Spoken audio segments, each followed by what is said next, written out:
everybody. Welcome to yet another episode of the Sustainability and Climate Podcast. As always, I am your host, Labake, and I have Toby with me. Hi, Toby. How are you? Hi, Labake. Hi, everyone. Welcome to yet another episode of the podcast. I hope you all have been well. And I've been good. I've been all right. Can't complain. Everything good, everything nice, everything smooth. I've been good. How about you? What have you been up to, Labake? I've been good. It's been a nice summer. I've Yeah. enjoyed the summer. And now we're kind of winding down. I can't believe it's already September. Yeah. And, we're going into the ember months of the year. And Christmas is coming, my favorite time of the year. But it was a really good summer. I enjoyed it. I traveled a bit, spent time with Yeah. friends and family. It was really good. Really good. Somebody who hear you say you traveled a bit, we think you just traveled a bit. But anyways, I'll leave that. And guys, guess what? I finally get the chance to see Labake in my city. The last time I saw Labake was about, I think, close to 2 years now. Yes. That is not true. We don't tell lies on the podcast. We didn't say last year. We didn't say last summer. No. Where?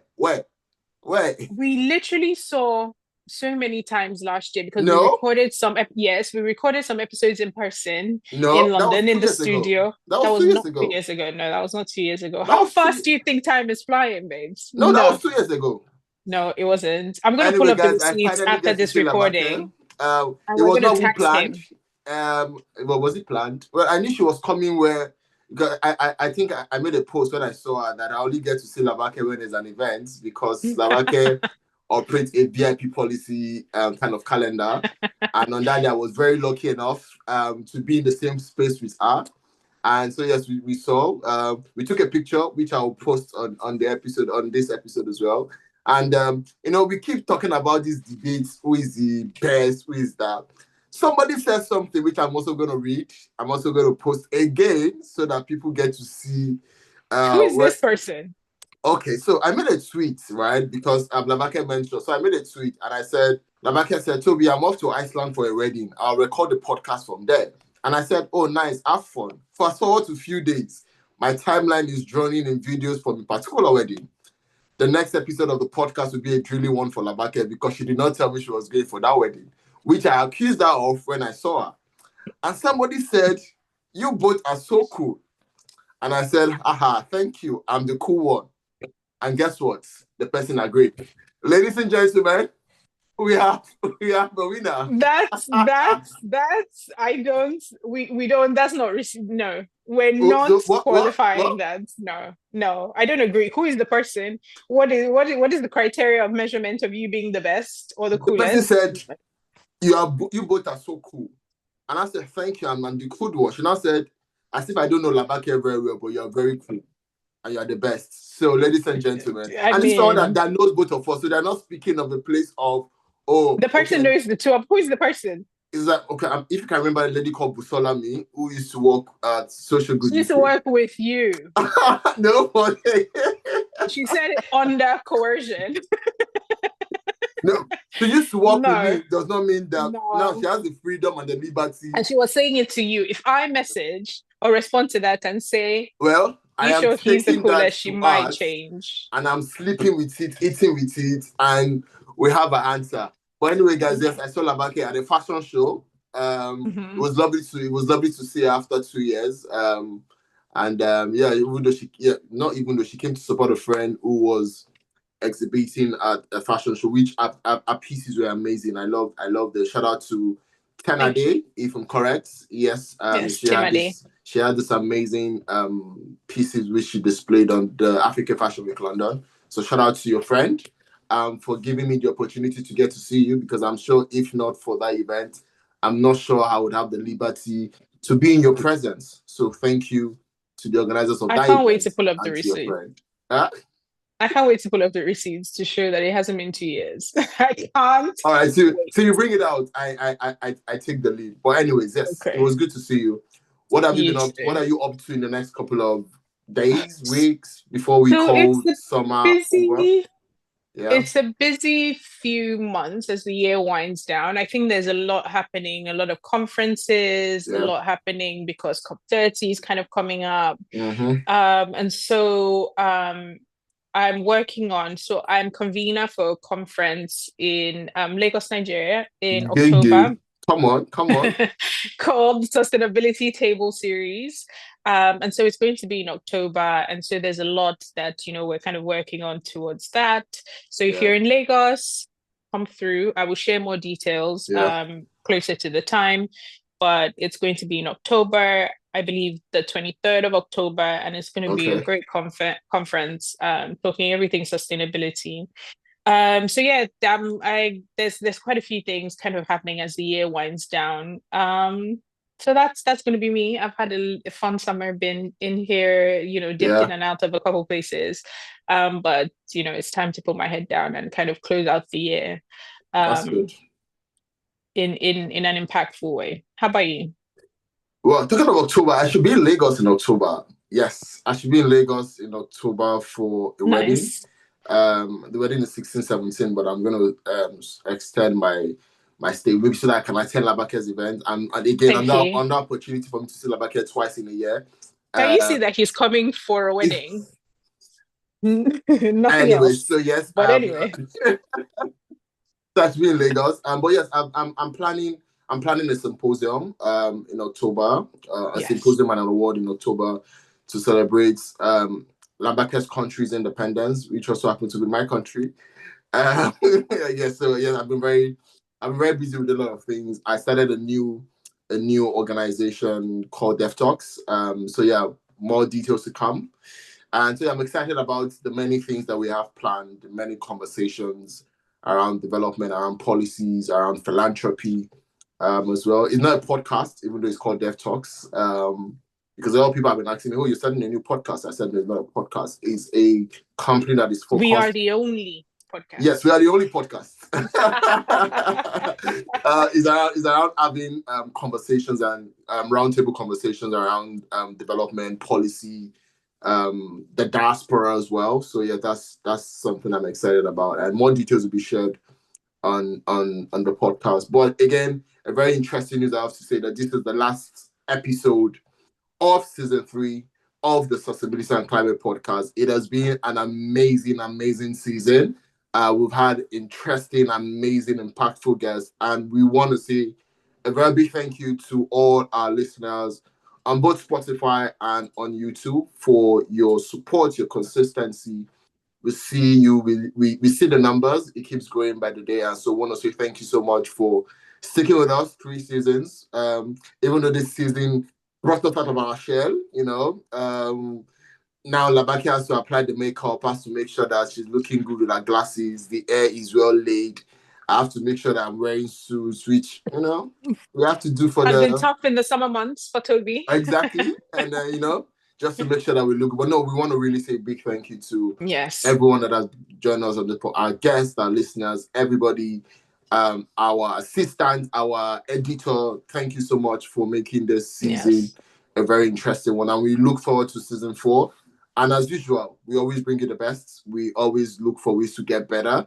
And so expect something better, something fresh, like a hot agege bread. If you don't know what agege is, you can just Google that. But yeah, anything you want to say, Labake? No, I just want to say big thank you to all our guests, our listeners, the team. We have a team. It's crazy to think about when Toby and I started this 2 years ago. Yeah.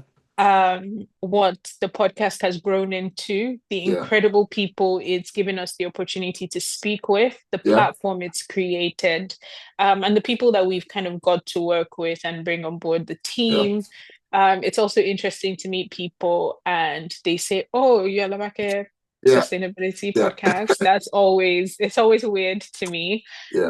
From doing a podcast that oftentimes it's me, my cup of tea, my glasses, and whatever corner in a room of the world I'm in. So I want to say a big thank you to you guys. We would love to hear from you. We always ask for your feedback, for your comments, but we'll sincerely love to hear from you about how we can make this better for you. how we can improve kind of what we're doing, whether it's, some guests you want to see, whether you would love me to stop talking with my hands in the episodes, which I'm really trying to. But whatever it is, we would love to kind of improve and get better so that we can continue to grow this platform with you guys. So thank you so much for being a part of our journey. This episode that we're closing out the season with is an incredible one. 100%. Stay tuned. Yeah, and guys, I think one interesting thing about this podcast is Labake don't just introduce me as Toby. Labake introduces me, this is my co-host of my podcast, which I don't think would have been possible if not for the podcast. So yeah, thank you. I have a new title now that Labake just introduced me to a friend, and to add to his many others. No, but really, we want to say thank you, and we again, like we said, we want to hear your feedback. If there's any way we can get better, any guests you're looking forward to, please let us know. And what better way to end this season with an interesting and amazing guest on the podcast, who is the Chief Sustainability Officer for a global corporation. Stay tuned, guys, as we wrap up this season, this episode, this whatever of the Sustainability and Climate Podcast. Stay tuned, guys. All right, guys, welcome back on the podcast. And on today's episode, we have an amazing guest on the podcast, as we always do. Bringing you incredible leaders in the sustainability space. And today is no exception. We have on the podcast today, Sophie Graham, who is the Chief Sustainability Officer at IFS. So Sophie's focus is to support and oversee the successful delivery of IFS sustainability strategy while working with the executive leadership team to scale a pace across its global operations. Welcome on the podcast, Sophie. How are you doing today? I'm doing very well. Thank you for having me. Awesome. Thank you. So I'll just go straight to my usual question that I always ask. What led you to this space? Well, I've always been passionate about animal welfare, to be honest, from being a little girl. And that led me to study environmental law and more broadly into the field of sustainability. But it's something I've always been passionate about since I was a little girl. And I feel very lucky to be able to work in something where I feel like I'm making a difference, and it's something I'm genuinely enthusiastic to come to work every day and work on. Talking about animals, what's your favorite animal? Oh, cats. Grew up with cats. Yeah, I identify with cats. I'm a dog person. Yeah, same. All right. So you joined IFS in 2021, and you spearheaded the development of its multi-year sustainability and ESG strategy, which I think is amazing. What does building a sustainability strategy from scratch look like in practice, and where did it start for you? Yeah, and it was really exciting because I've worked in sustainability for my whole career. But coming to IFS was a chance to really have a bit of a blank sheet of paper and design what that strategy looked like. So there were pockets of sustainability activity across the business. For example, we had IFS Foundation, we had pockets of volunteering. So there were things happening across the business and lots of passionate people. But bringing those threads together into a coherent strategy, vision, direction was really my first task. And when I looked at sustainability, for me, it's always really important that it's embedded in the business, that it isn't a strategy that sits separately to the business strategy, but rather contributes to those business goals. And that's not only making it relevant to people across the business, but it's also making it part of our growth strategy, actually. So I designed a sustainability strategy with clear lines to what we're trying to achieve as a business. How is this going to help us with growing the talent that we need in the business and attracting that in? How is it going to help our brand with our customers? How is it going to help our reputation as somebody who can help customers on their sustainability targets? So that was really a critical piece. And the other thing I'd say is sustainability is a huge, huge topic. And one critical step is always to start with, where can we actually have an impact? Otherwise known as materiality. So what is actually relevant for us as a business? What can we have an impact on, and what has an impact on us? And so that was one of the key first things that then allowed me to say, okay, these are the areas where we can really make an impact. Therefore, we built a strategy around that with a 3-pillar approach. So looking first at our own business, getting our own house in order and acting responsibly. Secondly, how we help our customers, which is really that biggest impact because we're a global software company at IFS and a leader in industrial AI. So we work with customers in heavy industry who have a challenge to solve around sustainability and are looking for technology, software solutions, and AI to help them do that. So that's really where we can have an outsized impact. And then finally, the broader impact that we can have in the communities where we operate. So to give you an example, we have close to 3,000 people in Sri Lanka. We're actively embedded into the community there through things like the IFS Foundation, a separate legal entity, but it's our charity of choice. And that works with rural Sri Lankan villages on things like access to education and sanitation. So it's that broader impact that we can have in the communities where we operate as well. Now, I'm just curious, starting something like this from the scratch. I want to believe that you experienced a lot of challenges while trying to do this. Would you mind sharing some of these challenges with us? I think governance is always critical because sustainability is everyone's responsibility, but that also means it can be no one's responsibility. And it's side of desk falling off the desk, right? I love this, I'm passionate, but I have business stuff to work on. So for me, one of the things I always have in my mind is, what is the business case for sustainability? And I actually think professionals in sustainability are some of the best around at making the business case, because we fight for every budget line item, every initiative. We have to prove that ROI.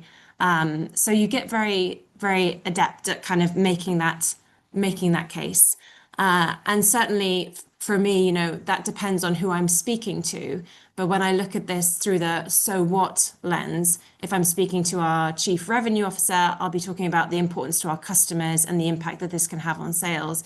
If I'm speaking to our chief human resources officer, I'll be talking about our employee engagement and the importance of this to our people and our talent going forward.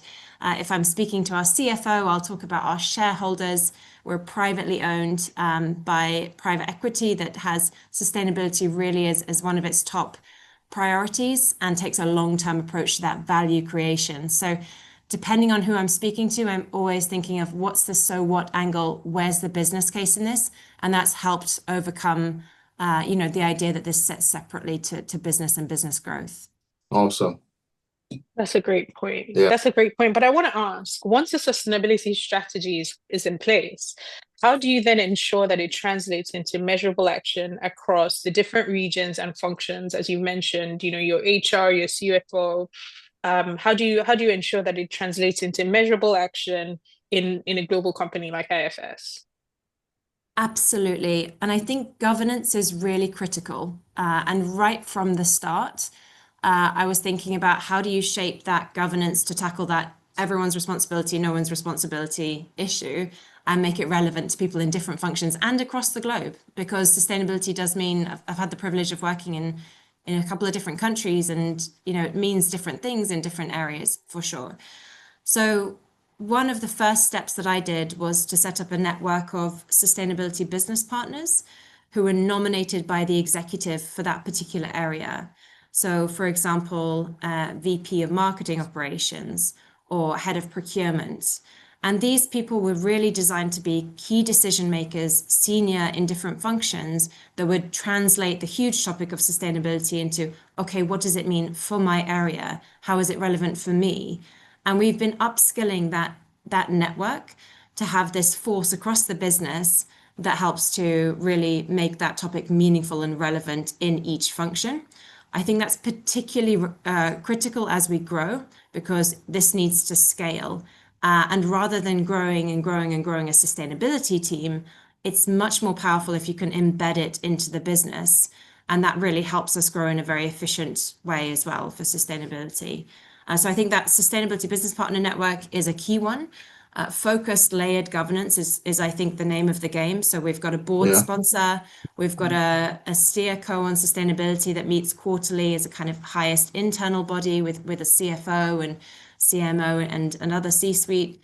And then we've also got this sustainability business partner network that is really driving that through their functions. There's very little you can do alone from a chief sustainability officer or a sustainability team perspective. It's really a team sport, and that approach to governance has really helped me. I love it. So highlighting collaboration and partnerships with the different organizations or sections within a company is key. Awesome. Absolutely. So you talked about working with the different leadership teams, right, at IFS, to basically deliver on your sustainability commitments. What are the most effective ways you found to secure governance buy-in? Because I know sometimes these things can be very difficult in order to get everyone's buy-in into an idea or a strategy, right? And how do you get these buy-ins and also embed the sustainability into the top level decision making? Absolutely. And, I think for me, sustainability, there's a lot of storytelling. And as I said, the persuasion and the influence is such a big part of the role. And one thing that I've always found effective is when you can let others tell the story for you. Yeah. So, it's one thing me saying sustainability is important, but if we're hearing this from our top customers, that's a message I want to amplify. If we're hearing this from our shareholders, again, that's something I really want to amplify and get across and really resonates with that executive committee. I've been Chief Sustainability Officer at IFS for a year and a half now. As I mentioned, I joined about 4 years ago as head of sustainability, and early last year moved to Chief Sustainability Officer. That's shifted me to thinking even more laterally across the business in terms of how we use sustainability as a force to propel the business towards its unified vision. So our strategy of 2029 being class leader in industrial AI, and really sustainability embedded as part of that. So I think unifying against one vision and then being able to clearly show how does sustainability fit against this and help us towards that has been really important, and letting others tell the story for you. So leveraging that network where you can hear sustainability coming out, whether it's employee voices in our survey, whether it's our shareholders talking about this at their board meetings, or our customers telling us about sustainability and asking us for that in RFIs. So to give you one example of that, from a data perspective, I looked at our customer RFIs and analyzed how many of those are actually asking for sustainability. Either they're asking us about our credentials, the certifications we have, what carbon targets we might have, or they might be asking for specific tooling and software to help them on their sustainability journey. And what we found is that, sustainability is coming up in the vast majority of these customer questionnaires and requests for support now. So that's a really, really powerful tool. That data combined with storytelling from other voices is really helpful to win over those at an executive level. Well, data combined with storytelling, that's a new one. That's a new one. All right, thank you. Very, very critical. And so I'm just interested in your background a little bit and how that has kind of shaped your role as head of sustainability and now chief sustainability officer. So I know you say you've worked in sustainability your entire career, right? And you've worked in finance, you've worked in technology, you've worked in law. How has that multi-sector perspective shaped your approach to the sustainability strategy at IFS? One of the things that I love about sustainability is that you have a freedom to work in different sectors because it's very, it's very cross-functional skills. It can be applied to different disciplines, to different sectors. And, I remember looking at jobs when I was joining a couple of the position I was in before IFS, looking at different sectors and thinking, where do I want to be? And really, I keep coming back to technology and finance because looking across different sectors, those are the two that remain constant as enablers of the energy transition and sustainability goals. Companies will be looking for, whatever sector they're in, the technology to support them towards those goals. 75% of the technology that we need for net zero either doesn't exist or isn't mature yet, as well as then the finance and sustainable flows of finance to propel them and to enable them to get there.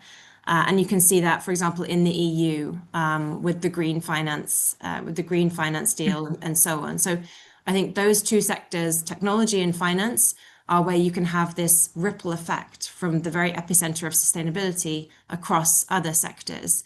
And that's why it's really powerful for us in IFS to say, well, we can really help our customers in the aerospace and defense sector, in the utilities sector, in the construction sector, that have these big sustainability problems to solve. And we can get really into the details of what that means for different industries, but we do it from the perspective of we're really powerfully positioned to help them on that. So yeah, technology and finance for me, two big enablers of the energy transition and of sustainability ambitions. So that's really critical. And then the good thing about working in sustainability and working closely with our customers in IFS is I do get that kind of industry look at what are the problems that you have in your particular area, in your geography. What are the regulations that are coming to the fore? What are the drivers of this? Is it more from investors? Is it from their customers? Is it from their employees? So it remains super interesting all the time. I love that. As someone that works in sustainability, it's one of the things that keeps me kind of engaged as well. It's really relevant across all sectors and industries. And it's love that. So let's talk about business growth, quality of impact, right? You work for a rapidly growing global technology company, which is IFS. Now, how do you scale your sustainability at the same space as the business growth without losing your focus and the quality of impact? Yeah, it's a great question. And it's certainly always on my mind is, that when I joined the business, it's near doubled in terms of employee size. We are rapidly growing and growing globally. And so it's constantly questioning, what does it mean to be a sustainability leader? And how do we make sure that the growth is resilient in terms of sustainability, that it's not being siloed? So again, I think that Sustainability Business Partner Network helps us to grow and maintain that focus in different functions of what it means. We've been also developing broader academy trainings and enablement sessions. We've launched fireside chats and town halls so we can have that virtual ability to bring 7,000 employees on a call and just explain to them what we mean about certain topics in sustainability and what we're doing about them with guests. So I think bringing it to life and making it real for employees as you go, 3,000 to 7,000 is really, really important. And then again, as business priorities adapt and evolve as we scale, I think making it part of the culture is really critical. And so I'm proud to have 25% of employees volunteering in IFS. We offer everyone the ability to volunteer, and that's grown by 5 times since I joined. And I think that's really a hallmark that it's becoming part of the culture. So now it's part of, onboarding. People they're aware of that day, and we actually see team leaders take that. So we have a global strategy around how we enable that across different teams and even for remote workers as well to be able to take that day. So I think making it part of the culture rather than a series of initiatives and programs that might not seem joined up is really critical to be able to do that at scale. That's awesome, because you see organizations who are growing, but in terms of their growth, the quality of impact is not the same because everybody's thinking about the growth process, but not thinking about, do we still deliver the quality of impact when it comes to our services? And that's good to know that at IFS, the staff also are part of the process in terms of volunteering. And maybe just to add, as we grow, our customer base grows as well. So for me, the impact can be even larger because we have this global customer base. And to give you an example, one of the solutions that we provide is planning and scheduling optimization for field service engineers and technician fleets. And when we're looking at some of the big customers that we work with now, they have thousands and thousands of engineers in these fleets, some of the largest fleets in their countries of engineers. And if we optimize that, we actually can bring travel distance down by an average of 37.1%. Now, that has a huge knock-on effect on the carbon footprint. And as the customer that we work with grows, then it's obviously an even bigger reduction in carbon there. And the potential that we can have is even greater. So I think that's even more exciting for me. Awesome. That's awesome. So you also mentioned technology as, an enabler for sustainability, right? And, expressed it as one of your passions as well, why you work so well in the sector. Where do you see the biggest opportunities for technology to help businesses in industries transition to a low carbon future? I think there is so much potential for AI in particular to accelerate our progress towards net zero. And some recent research from LSE and Systemic actually showed that AI can reduce global carbon emissions annually by up to 5.4 billion tons of carbon by 2035. And that far outweighs the energy inputs and water inputs that then AI will need, right? So there are two sides of the coin. And this is a really interesting debate that's going on right now. Is AI a net benefit for sustainability? And I believe that it is.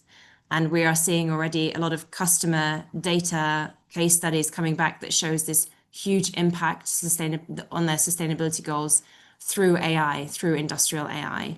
And research such as this LSE and Systemic research showing that AI can have this really drastic impact, not only on optimizing systems, but also rethinking processes. So the way that I look at AI and sustainability is in three buckets. The first is helping companies do more with less. So, in a world with shortage of raw materials, where we have obviously the climate crisis, companies are looking to do more with less for a sustainability perspective, but also it purely makes business sense. So for the example that I gave on planning and scheduling optimization, if you can optimize the routes of your field service technicians and engineers, that brings fuel use down, that makes their time more productive, and hey, it also saves carbon emissions. So we can help with that optimization piece significantly. Another good example for do more with less is demand planning, right? So we work a lot with manufacturers. They'll have warehouses. They don't want to have too much stock or too little. They want to have exactly the right amount as they need and when they need it. And so using AI to optimize that demand planning and really forecast how much they need at certain times can help reduce waste significantly. The second main bucket that I see around sustainability and AI is the even bigger piece of the pie. Once we've got those quick wins, that efficiency gain, what's next? And it's really that business model transformation. So this, for example, would be moving to remanufacturing instead of just manufacturing, more circular ways of operating, or moving to electric vehicles instead of combustion engine vehicles. And again, AI can come in and help with that. So a big topic for us now with our manufacturing base is circularity. And you can imagine, the global barriers to trade situation also brings that to the fore. How can we be more circular? How can we reuse and take back? And technology can help to enable that kind of thread of data at a component level reuse and recycling approach. And we've seen that with some of our customers.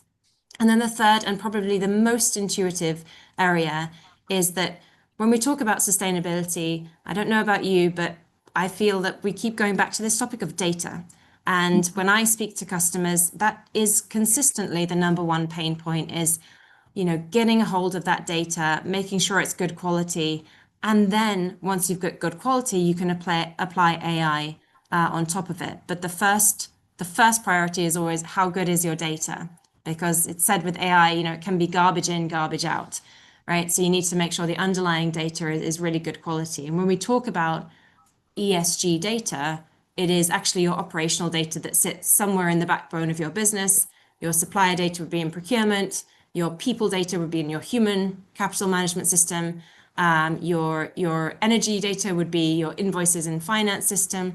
So it's kind of spread across that back end. And because IFS provides that enterprise software backend, we can take that data directly from where it sits at the source and help companies then apply AI to make decisions based on it faster. So a good example there would be procurement. So procurement, I really feel right now is in the eye of the storm with sustainability, not just in terms of regulation, but also when you think of things like Scope 3 reduction targets for science-based target. A lot of the voluntary standards like CDP and EcoVadis are looking much more at supplier sustainability. And there we can see both AI and partnerships really coming together. And if I give a couple of examples just from my perspective, in IFS, we've got new tools around emissions and procurement that allow companies to see directly in their procurement modules, what are the emissions of this steel that I might be buying in Poland compared to buying in a different country. And they can see at a material selection point what the emissions associated are. That's really getting to the hub of kind of the decision makers holding that data and enabling them to use it to make decisions. And that's through a partnership that we have with Climactic, their AI-powered emissions factor selection. So they're doing great work in this space, and they have a database of over 160,000 emissions factors. So you can imagine trying to do this manually, not a lot of fun. And not very accurate, right? So it really, really helps speed that up and also make it more accurate. We then have strategic partnerships with companies like Integrity Next, who look at the sustainability rating of different suppliers. And again, bringing that in. So if you're a procurement professional, you can say, okay, how can we make the more sustainable decision here that aligns with our target? And it removes the need for the sustainability team to be going in and trying to do that themselves. It can really be in the hands of the decision maker and weighed up against different factors like cost and availability of service. So yeah, I think that those are the three areas: the do more with less, new ways of working, and getting a handle on your ESG data and applying AI. And with all of those, again, it is really a team sport. So partnerships and AI, I see as coming together very powerfully now to create this fertile area for sustainability. Interesting. Now let's talk roadblocks. I wanted to crack a joke that in some countries there are police mount roadblocks, but this is different. There's some of the common roadblocks, or what are some of the common roadblocks that you've encountered while trying to embed sustainability across a global business like IFS, and how have you been able to overcome them? I will come back to some core themes here, but I think one is making sure that people are engaged on sustainability and excited about it. That, this is really something where they feel they have an ownership stake in within the company, and they're excited to be not just a passive recipient of what our sustainability strategy is, but actively shaping that. And there's good research around, the new generation of leaders coming into the business. They are actually expecting to play a role in shaping that strategy. They're not just expecting that the company has one, but actually, what can I do? What does my role do to contribute to that? And I love that. I think that's great to see that engagement and enthusiasm. But making sure we have that across the business and that we can really empower people with those opportunities is critical. So one thing that we've done recently is launch a Center of Excellence in Sri Lanka, where I realized, we have this growing number of people who maybe not part of the sustainability team directly, although we do have some team members there, but they're working on it in some aspect of their role. They might be developing solutions for our customers that help them with sustainability, or they might be looking at it in different areas. So we launched the Center of Excellence in Sri Lanka. And a tangible example is we have somebody on there from the legal team who looks at sustainability regulations as part of our compliance. Then we have somebody from the R&D team who is building this into the product and building that. And then we have somebody from our team who is a practitioner who's writing the reports to comply with the regulation, right? So bringing those three people in the room together, sharing those knowledge, just helps us be better, both from our internal perspective, but also for our customers. And it makes people feel much more like they're part of this, the whole, and part of this broader company strategy and vision towards sustainability embedded. Awesome. And I love how that kind of trails into the skills and mindsets you think that the next generation of sustainability leaders need. Could you just add on to that a little bit? I know you've given one already, but yes. So the first thing is that with the time of AI and the transformation that that's driving right now, I think it's a really pivotal role for the Chief Sustainability Officer, who, as you will know from speaking to so many, all have different backgrounds, a pretty unique skill set. And now I think they're really in the pivotal moment to define what a CSO means in the age of AI. And for me, there are a couple of key things here. So the first is being open to change, embracing change, and able to adapt, right? So playing in the sandbox of what can AI do for me? And for example, how can AI agents help me not just to optimize the process that's typically, very painful, very manual of things like sustainability reporting, not just to optimize it, but how can we actually break that process, redesign it, thinking entirely afresh with things like agents coming in. So playing in the sandbox of what this big transformation could mean for our internal productivity and for things like our customers is really important, I think, as CSO. The second thing then is really about cultivating the mindsets that will drive change across the business, right? So again, so much in sustainability is persuading and influencing, and having that generation of leaders that will come in and drive this across different functions and really help define what it means, what more they can do in their space, whether it's marketing, events planning, supplier sustainability, being able to cultivate and drive that engagement across different functions is really, really critical. And then, finally, one thing that always gives me hope is that I'm asked so often to speak to our graduates and our interns and do university visits and speeches. And I love that because it really shows me that it's an expectation now. It's not a nice to have, but it's an expectation that companies will be taking action on sustainability. The next generation of leaders don't want to work for a company that is part of the problem. They want to work for a company that's part of the solution. And they are actively, the top talent is actively choosing those companies. So right now we have a war for talent, and in particular, talent that can help companies with AI and their transformation that they're going through. Now that talent will have its pick of where they work, and they are picking companies that are more sustainable. And there's a plethora of data that backs that up and continues to show it year on year. And just from my experience being in the room with interns, with school visits, with people coming into the business, I hope that the next generation of sustainability leaders is just simply our next generation of leaders. And we don't need to add the word sustainability because they're doing it, they're living it, they're thinking about how this applies to their role, whether they're, going into finance or whether they're software engineers, thinking about eco-efficient coding. This is just becoming part of their role. And that's what gets me excited and hopeful as well. Oh, nice. Yeah, I love one thing that you've kind of highlighted through the conversation about how dynamic sustainability is and relevant for every single role and every department, and even kind of doing that as well with the next generation. So whether you're in marketing or you're in law or finance or whatever, sustainability is definitely something that is central to whatever job you want to be doing kind of in the future. So that's one thing we like to highlight a lot over the podcast, that it's something that is for everybody. It should be important to everybody in every role. So thank you for kind of speaking to that as well. Yeah, absolutely. All right. So for me, I think I just want to say thank you for coming on the podcast. I find it very interesting when we bring leaders like yourself to come speak on the podcast, because if there's one thing that I've picked from today's conversation, is that the journey to a more sustainable future is not a sprint, but a collective marathon.